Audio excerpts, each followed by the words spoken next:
নমস্কার বন্ধুরা, সবাই কেমন আছেন? আশা করি সবাই ভালো আছেন। আবারও একটা ভিডিও আপনাদের সাথে শেয়ার করতে চলে এলাম। দিনটা ছিল কালকের দিন, মানে গতকালের কথা আমি শেয়ার করতে চলেছি।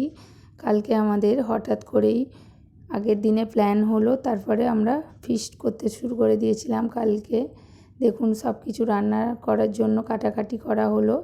এরপর প্রথমেই মুড়ি খাওয়ার জন্য, মানে আমরা মুড়ি খাই, টিফিনে মুড়ি খাওয়ার জন্য আমরা আলুর তরকারি করে নিয়েছিলাম। এরপরে সবাই মিলে একসাথে বসে আমরা টিফিনটা করে নিলাম। এরপর তাড়াতাড়ি করে এবার রান্নাটা চাপিয়ে দেওয়া হলো। প্রথমেই আমাদের আলু ভাজা করে নেওয়া হয়ে গিয়েছিল, পোস্ত আলু ভাজা করা হয়েছিল।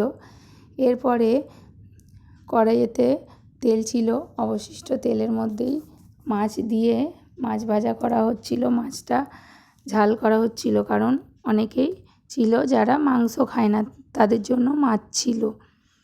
তো এরপরে মাছের ঝাল হয়ে যাবার পরে পুঁই শাক রান্না করা হচ্ছিল। পুঁই শাকের জন্য প্রথমে মাছের মুড়োগুলোকে আমরা ভালো করে ভেজে নিয়েছিলাম। তারপরে পুঁই শাকের সমস্ত সবজিগুলোকে ভেজে নিয়ে পুঁই শাকটা রান্না করে নিয়েছি। রান্না হয়ে গেছে পুঁই শাক।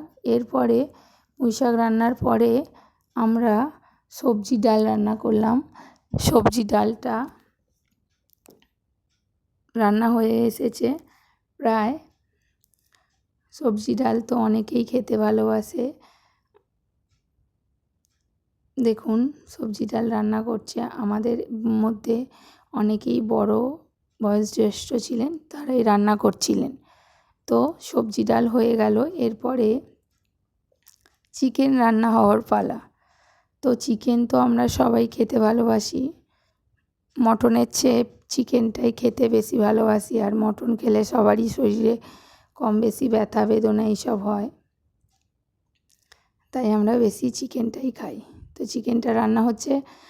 আর একদিকে আমাদের দুদিকে দুটো গ্যাসের ওভেন বসানো হয়েছিল, যাতে তাড়াতাড়ি করে রান্নাটা আমরা করে নিতে পারি।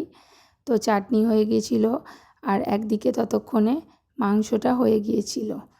তারপরে আমাদের দুপুরবেলা হয়ে গিয়েছিল, তো স্যালাডটা কেটে নিয়েছিলাম। এরপর আমরা সবাই মিলে একসাথে খেতে বসে খুব মজা করেছি।